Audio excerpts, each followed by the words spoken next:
The record speaks for itself. It does, and this veteran trial lawyer would know. He's the second-ranking Democrat on Capitol Hill. Dick Durbin says he's stepping away, opening the door for a new generation to run for statewide office. He's East St. Louis's own. Senator Dick Durbin announcing he would not run for another 6-year term. So let's check the record. Thank you very much. For 44 years, more than half of his lifetime, Dick Durbin worked on Capitol Hill, representing voters from the land of Lincoln. He earned his political savvy the hard way, starting his career the same way Lincoln did. I never underestimate an opponent. I lost 3 elections before I ever won one. And then won every election since then, holding himself out to the public as a man of the people. I'm not personally wealthy. Durbin caught his stride early on, relating to people's pain. If you have seen an increase in your heating bill from last year by more than $100, and almost everybody has. In the early Obama years, Durbin pushed for raising taxes on the wealthy in a so-called Warren Buffett tax. Certainly on those who are wealthy and comfortable and wouldn't even notice it, yes.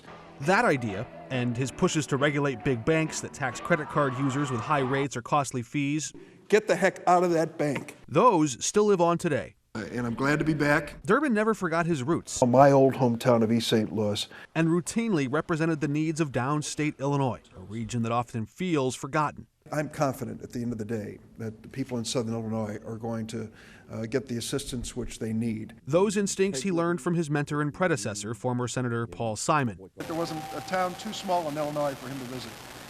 People, I think, even the most conservative towns felt like he was one of their own. Even as he ascended the ranks of power in Washington, Durbin remained laser-focused on local politics, famously picking a battle with the former mayor of East St. Louis, who at the time refused to shut down late-night nuisance social clubs. Let me tell you, is it worth $140,000 to have people gunned down in the streets every other week in East St. Louis? Like most successful politicians, Does anybody here have yellow on? Durbin knew how to work a room, but he also knew how to pick a fight. If it's unhealthy to have secondhand smoke on an airplane, it's unhealthy to have it in a hospital. He took on industries with powerful lobbyists and won. This product, these e-cigarettes, electronic cigarettes, are appealing to children. And when tragedy struck at a local school, Let's make it a little more difficult for a troubled child to get his hand on a gun. Durbin rallied support across the nation. To create a national safety standard for the storage of guns. He hammered the issue of gun violence on the stump. No political official in this state should ever be cowed by the gun extremist. And in Congress, eventually his alliance with Missouri Senator Roy Blunt would help deliver the first bipartisan federal gun bill in decades. Later, finding common ground with Senator Josh Hawley on regulating big tech and social media. Their constant pursuit of engagement and profit over basic safety have all put our kids and grandkids at risk. But he also recognized the risk of banning TikTok outright, issuing this early warning sign for Democrats in 2024. Successful politics is addition and multiplication, and cutting out a large group of young voters is not the best known strategy for re-election. That sense and savvy served him well, earning his place in top spots for some of the country's most defining political battles of the last 4 decades, from the Clinton impeachment. Well, I think if the House votes to move forward on this impeachment inquiry, they should do it the right way. To the Tea Party's push to shut down the government. This is the most outrageous suggestion I have heard. To high-stakes hearings on confirming justices to the Supreme Court. Most Americans question whether we need a Supreme Court justice with the vision of Donald Trump.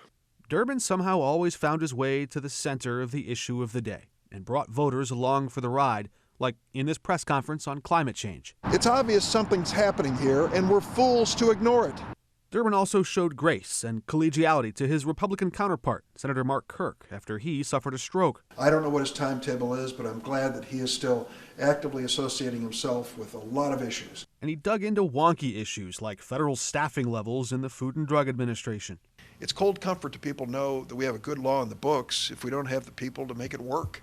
After a surge of convictions during the Clinton era, Durbin reconsidered the party's stance on drug crimes. Clearly there are people incarcerated who are not a danger. And he defended party leadership even when they were struggling in public. His performance tells me he's up to the job and does it well. Durbin seemed to see the pressure of high prices shaping the electorate in this last presidential race. Are we out of the woods? Not quite. We're still dealing with inflation. And like most politicians with long careers, you could sometimes find him taking positions on many sides of an issue over the years. It was an immigrant population that gave us our diversity and our strength as a nation. Durbin both criticized and defended parts of President Biden's record on immigration. But what's the answer on the domestic side? Is it to process people faster or to limit the flow at the start? It's all of the above. The current flow of refugees into the United States is unsustainable. The simple fact of crossing the border and perhaps having a technical legal violation at that point is being used as a basis for deportation of people who otherwise have nothing in their background. And in his younger years, you could even hear early seeds of that America First sentiment. One fellow on the sandbag line said, "Congressman, would it help if we were a foreign country? Could we get the disaster rate a little more quickly?" At the core of his political base was organized labor. I think they were a little surprised to see a room full of people who have been some of the biggest boosters for McDonnell Douglas saying, "What are you doing here? To take jobs away from our area and transfer them to Mesa, Arizona, it's not fair to the workers." And his message was never far removed from that next thing on the mind of everyday workers. There are just too many families in this state who are one illness, one accident, and one paycheck away from financial disaster. Dick Durbin was an advocate, a translator, a statesman who knew what voters wanted most from Congress. The American people have said, for God's sake, do something. And a downstate Democrat. Will we ever see another one in the Senate? He calls them a vanishing breed, but he's not gone yet. A lot of time left to still put him on the record and ask him some tough questions.